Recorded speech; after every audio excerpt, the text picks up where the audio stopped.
G'day out there, Clansman lovers. It's Alex here, VK2PRC A Radio Charlie over here in Australia. Some time ago, I had a back on one of my 320s fail on me, namely the 2A board. This one here. I was transmitting, and all of a sudden, things started to stutter and then stop. And I had no more output out of my radio. The ANT still worked, but I had no output at all on any AM, CW, or SSB. I replaced the back on the radio with a spare, and the radio was up and running again, so it was quite obvious that the problem was on the back. So some time ago, I actually built a jig for testing these particular backs. There's my jig there that simulates all the voltages and signals into the board. I've got an RF generator that I can set up on. I think it's about 100 millivolts peak to peak input, and the output's coming out of here on the board, in through here and out and over to a load meter I've got over there. Okay. And look, I'll be honest with you, I've been playing around with this particular board for quite a long time.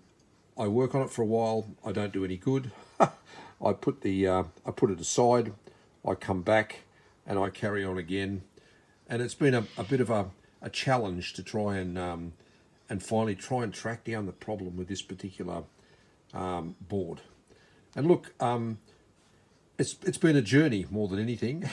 And what I'd like to do, I'd like to sort of explain the journey that I've been on, and the ultimate fix for this particular board. So yeah, let's just start off with a bit of theory, and what I found and what I did and what led me to the final conclusion of what the problem was and how I fixed it. So let's start with a bit of a circuit diagram. Okay, I've got the circuit diagram up here on my iPad. We'll start off with the back end of this particular board. You'll notice it's got a lot of inputs coming in here. A lot of these inputs are zero inputs from the switching arrangement on the Clansman that sort of tell this particular board whether to operate in high power, low power, or ANT. And these are 0 volt lines that come in. On my little test rig, I've duplicated those with switches. Okay. We've also got a 6 volts coming in here, TX, meaning that comes on when transmit is on. And if you look up the other end of the board, there's a 24 volt TX that comes in there as well. So basically that plus the ALC is pretty well all of the inputs to the board. Okay. So we'll go back down to the beginning of it.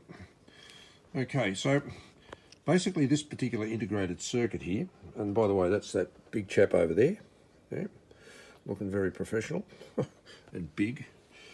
This chip over here is basically a bit of a logic sort of chip. So as the different switching arrangements come on, this decides what we want in the way of power out of this board, and it puts a reference up onto this first integrated circuit here, which is the first amplification stage. And I think that's it right there. That big round circular thing in the middle of the screen there. Yeah, that's the first integrated circuit.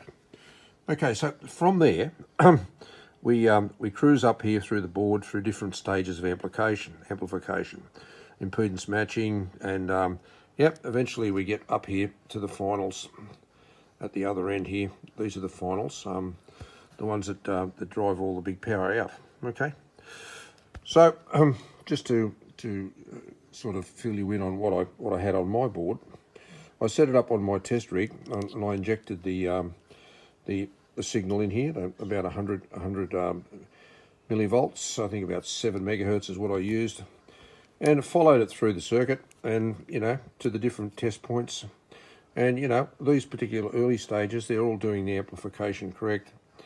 But things started to fall apart when we started to get up around this part of the board here, and particularly around here. okay, the final stage. Now, these particular transistors are very, very difficult to test in circuit, you know.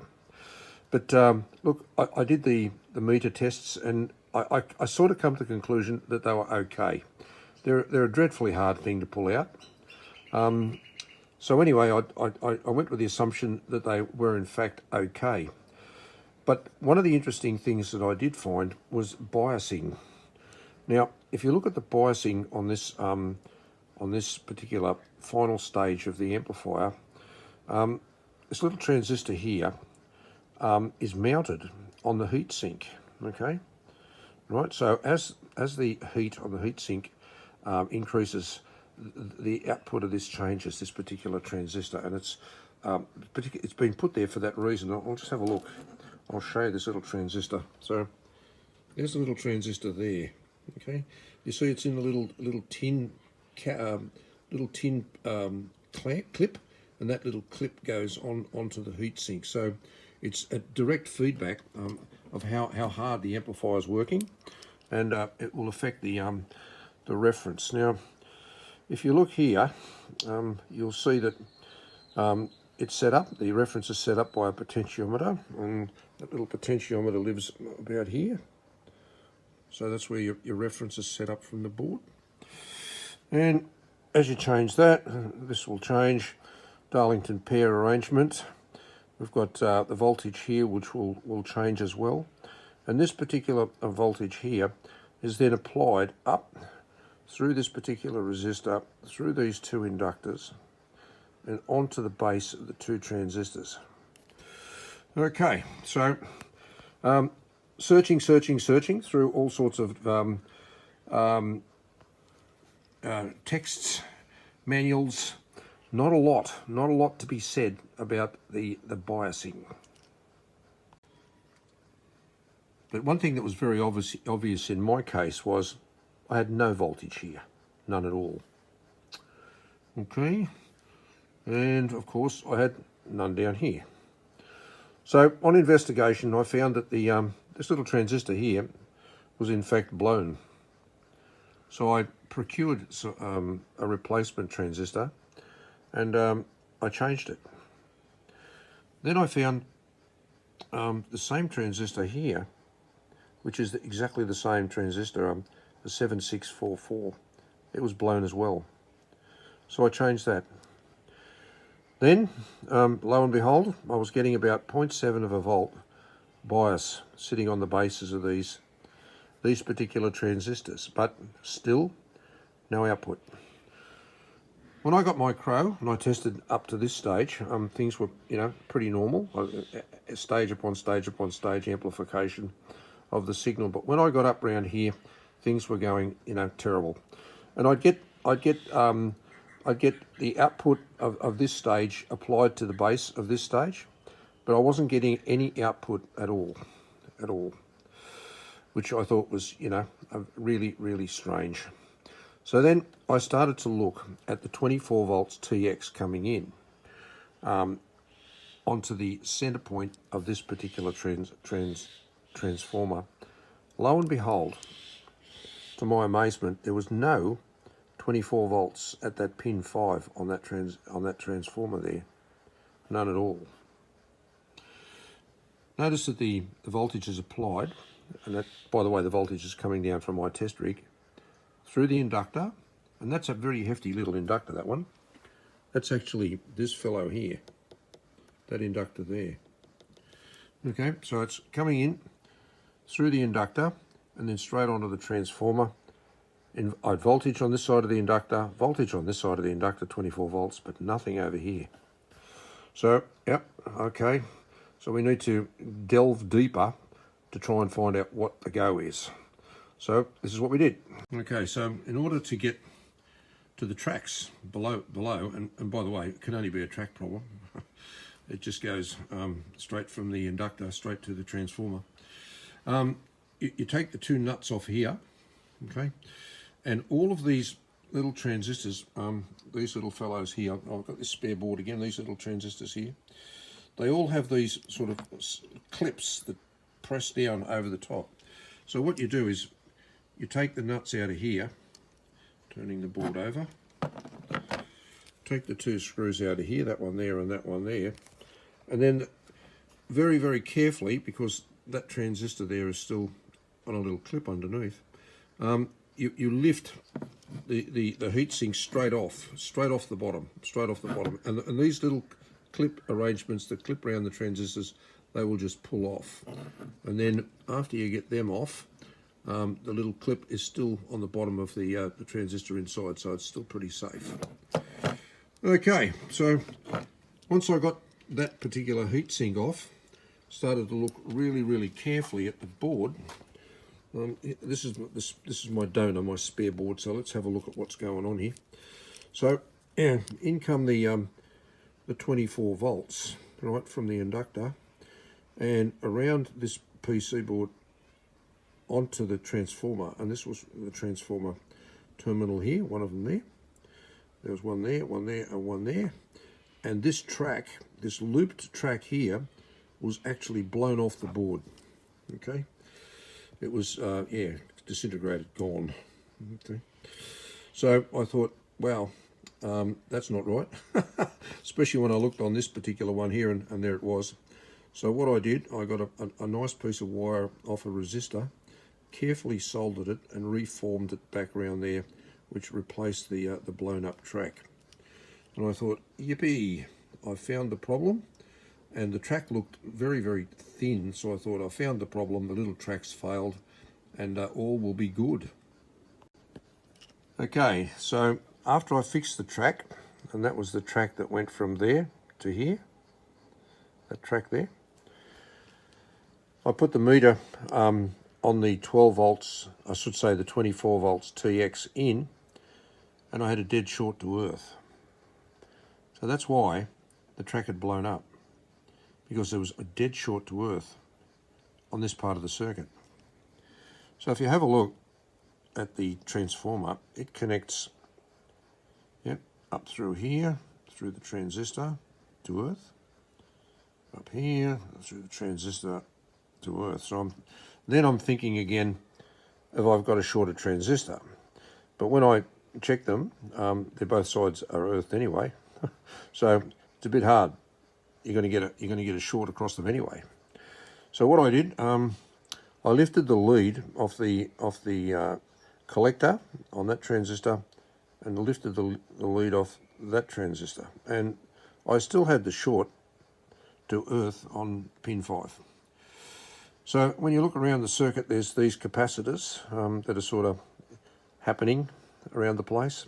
Could I have a failed capacitor? Possibly. On visual inspection, gave them a really good look. Nothing looked cooked and blown up or anything like that. So I took a gamble, and I said, the problem is probably on this particular transformer. Okay, so what I did, I then put my lead, and by the way, that was the terminal there that was shorted to earth, that one there. Any of them really, they're all on the same winding. So I'm testing from here, earth, to here, and I'm getting a dead short. Okay, so I then tested from this side of the transformer to the other side, so from the primary to the secondary. Lo and behold, I had a short between the primary and the secondary. So looking back at the circuit, that shouldn't be happening. Okay, so there's no direct link between the primary side and the secondary side, especially nothing that's going to give me absolutely zero. So I'm immediately suspicious of this transformer. So I lifted the transformer off the spare board here. There's 6 holes there, you see them there? And if you want to have a look at the transformer, there's a little fellow here. That's a little transformer. And I lifted the spare one off, and I metered it on the bench here, and the spare one had no short between the primary and the secondary, and the one that I had on the board here in fact did. So I took the transformer from my spare donor board and put it back in place on this board. Okay, so that made me feel good that I'd actually found something that was a problem. And And again, I tested again, and lo and behold, no more short to earth. All good, all good. I'm starting to get excited here. Okay, so feeling pretty confident that I'd changed the transformer, and that was the problem. Back to the test rig. So all connected back up to the test rig again. Applied 24 volts. Got my 7 megahertz, 100 millivolt oscillation back on the input, and 24 volts on and off. So here we go.